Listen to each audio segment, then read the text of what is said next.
want to ask you guys a question about Crank. First guy that was up, he's outside, don't worry, I won't tell him what your answer is. Do you guys think he's experimented with drugs at all ever? So? Well, okay.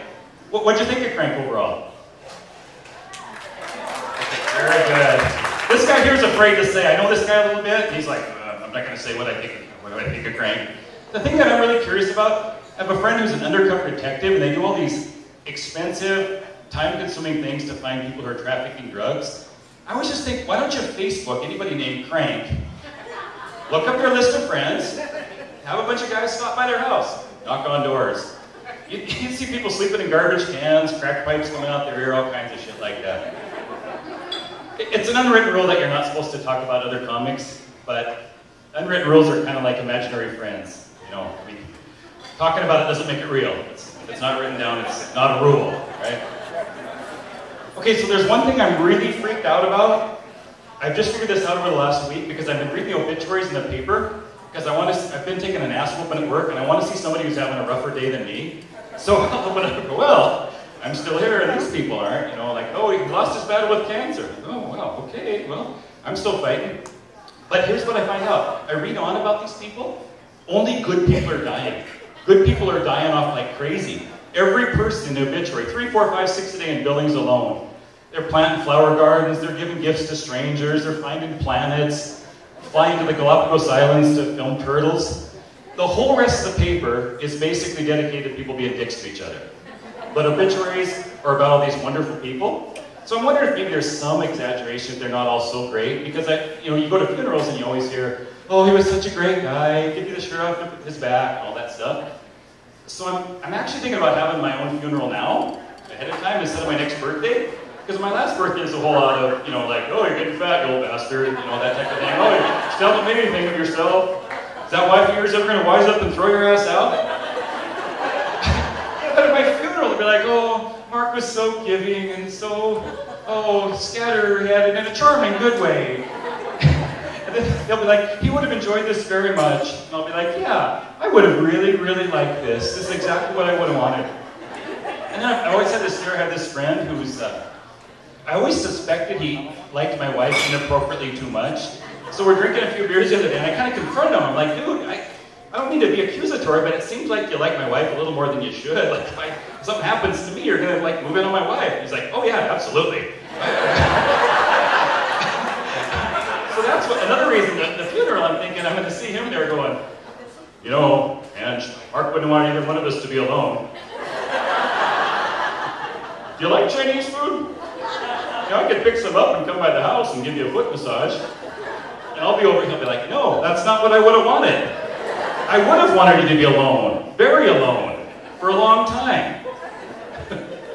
Well, it's one of the lies people tell, I think, is how great everybody was when they're gone.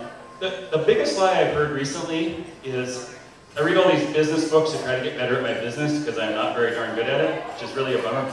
And the big one is, do what you love and the money will follow. Like, okay, I'm going to find this, I'm really going to believe it. And what I totally love is sitting on my back patio watching my outdoor TV, watching the NFL Network. I'll sit there for hours, I'll just be dedicated to it. I'm doing what I love, money's not following. The other one is, imitation is the highest form of flattery. We have these young people that work at our office, and this guy does this imitation of me walking the other day, and it was not flattering at all. And so I'm thinking, even if it was a flattering imitation, if you think of where imitation is in terms of flattery, it's got to be somewhere below cash gifts and blowjobs, isn't it? It really isn't that flattering.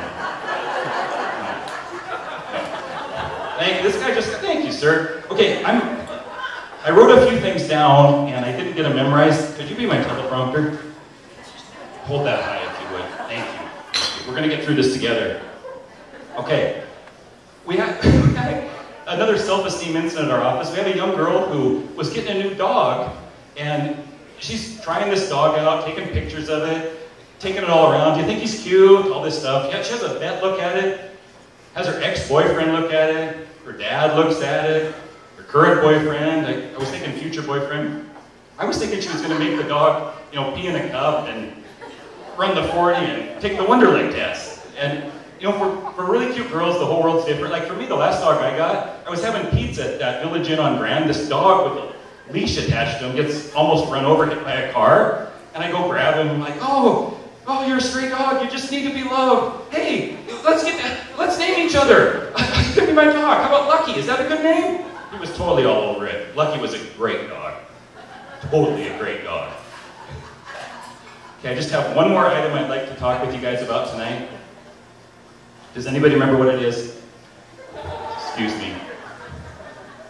Oh yeah, the thing I'm most proud about my whole life. You know, it's funny that we're all proud about some silly things. You know, people are proud of their car, or, you know, I have a friend who's really wealthy, his family owns banks, and I always want to say, yeah, dude, that was really smart as a baby to be born into a family that owns banks. That was good thinking. You should be really, really proud of that. And I have silliness myself. Like, I'm proud of jeans. I have a pair of jeans that I've had since high school, and all that really proves is that I had kind of a fat ass when I was in high school, and I have kind of a fat ass now when I wear jeans that are too tight.